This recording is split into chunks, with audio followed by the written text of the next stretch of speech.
Hi, good day sa ating lahat. Kung magagawi ka ng norte, huwag niyo pong kalimutan mag-drop dito sa La Union, Capital Grapes Farm ng Pilipinas. Ayan, talaga mapapapicture ka at mag-enjoy ka mag-picking sa kanilang mga fresh grapes. Ayan.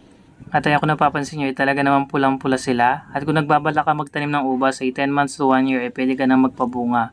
Ang variety pala nilang gamit dito sa La Union ay Red Cardinal. Ayan, pulang-pula at napakatamis. Ang per kilo pala ng ubas dito sa La Union ay 350. Pwedeng bumaba, pwedeng tumaas, depende sa season. At may experience mo na yung pagpipiking ng ganyan. Ayan.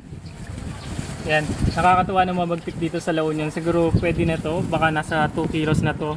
At kung nasa La Union ka na rin, kung gusto mong mag-uwi ng Baguio, isang oras mahigit ay nasa Baguio ka na at may experience mo na rin yung pagpipiking ng mga strawberry. Ayan, talaga namang nakakatuwa mag-picking dito at may experience. Kahit meron akong tanim na ganyan, ay talagang gusto kong may experience yung pagpipik sa kanilang mga area din. Katulad niyan Baguio, La Trinidad ay napakalamig talaga at ang ganda ng weather nila. Ayan, ang lalaki ng kanilang mga strawberry.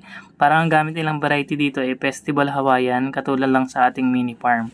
At kung nagbabalak ka rin magtanim ng strawberry, 4 months to 6 months ay pwede ka na magpabunga. Ang start ng season nila ay November to May dito sa atin kasi mayroon na mga lowland strawberry at mga heat resistant.